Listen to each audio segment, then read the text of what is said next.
Coming up, we will tell you the story of a convict who went on an appeal to get his sentence quashed but ended up with 5 additional years in jail. And his new jail term started 2 days after he had been released and gone home. Prison officers called him to come back and sign some documentation, but he arrived at the prison premises only to be told that the sentence has been enhanced and he needed to stay inside for 5 more years. The protest by VALCO workers on why they want their salaries to be indexed to the US dollar has entered day 2. Management has asked GRIDCO to cut off power supply to the company since there is no production activity going on. In Parliament today, the minority reacted to President Akufo-Addo's address on how he was tackling the economic challenges.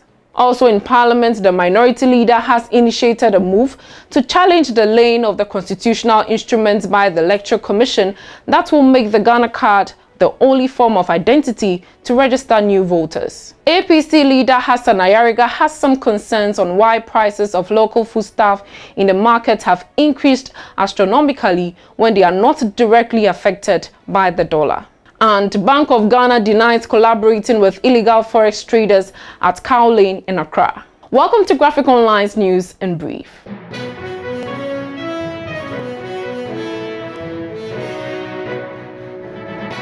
We start from the Supreme Court, where a convict who had his 5 years term of imprisonment increased by the Court of Appeal to a further 5 years after he had finished serving the sentence, has gone to the Supreme Court for redress. Mustafa Idrisu had filed an appeal at the Court of Appeal against the judgment of the High Court, in which he was sentenced to 5 years for causing harm.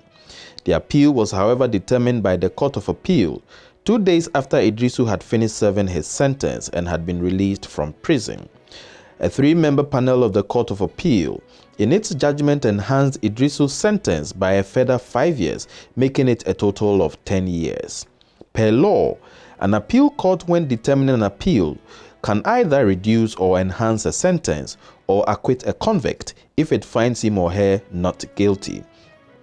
Idrisu has invoked the supervisory jurisdiction of the Supreme Court with a certiorari application asking the Apex Court to quash the decision of the Court of Appeal on the basis that it is a nullity and a miscarriage of justice. The application is before a 5-member panel of the Supreme Court, and hearing continues on December 15th. The interesting angle to Idrisu's case is that his new jail term started 2 days after he had been released and gone home.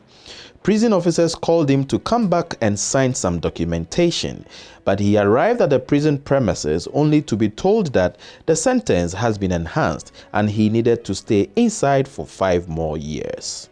The protest by VALCO workers on why they want their salaries to be indexed to the US dollar has entered day 2. VALCO management has asked GRIDCO to cut off power supply to the company since there is no production activity going on. The move has occasioned a shutdown of aluminium production activities at the smelter plant, a move the workers have said would have severe impact on the sales of the plant, which would make it problematic in restarting the plant. The workers have been protesting the restoration of their wages to be indexed to the United States dollar since Monday. They addressed a press conference today. The top management are retirees, and they are determining our fate here. So when we went to the table and they were proving difficult, then we have no option than to get them out. After all, they have overstayed. They are more than 60 years. And we need more vibrant, energetic young men and young women to come and support the system. This is a government entity. It is a strategic one. It is the pivot around which the integrated aluminium project revolves. Thank you, so sir. I plead with Mr. President to look into this shutdown.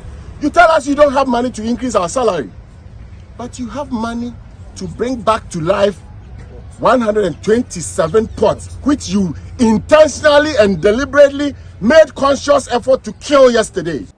The founder and leader of the All People's Congress political party, Hassan Ayariga, has been commenting on the current economic challenges, and today he questioned why prices of local foodstuff that may have nothing to do with the dollar have gone up astronomically in the market. In a note Mr. Ayariga sent to Graphic Online, he stated, prices of foodstuffs such as local bananas, pawpaw, coconut, salt, okra, cassava, kontomire, palm oil, cocoa, fura and wasa have gone up astronomically in the market.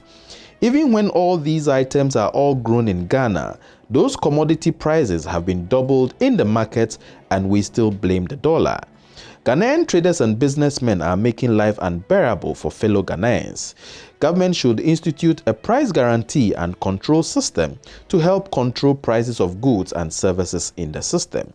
His statement has elicited some responses on social media, with many agreeing with him.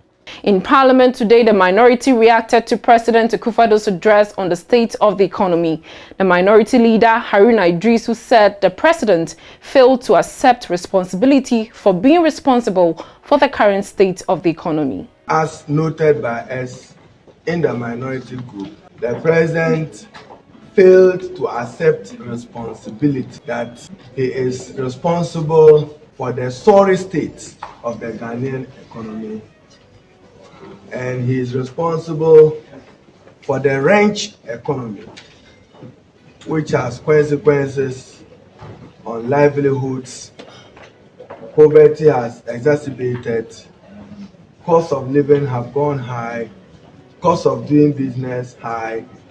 Many businesses are folding up.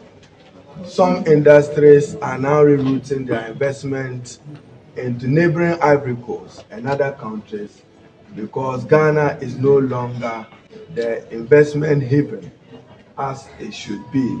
Also in Parliament, the minority leader has initiated a move to halt the delaying of a proposed constitutional instrument which will make the Ghana card the sole identification document for the registration of new voters. The minority leader wants the CI to be frozen in order not to deny those who do not have the Ghana card the right to register and vote in the 2024 general elections. We intend to move the content of the petition will be presented to the House, and I'm discussing it further with the Speaker and the leadership.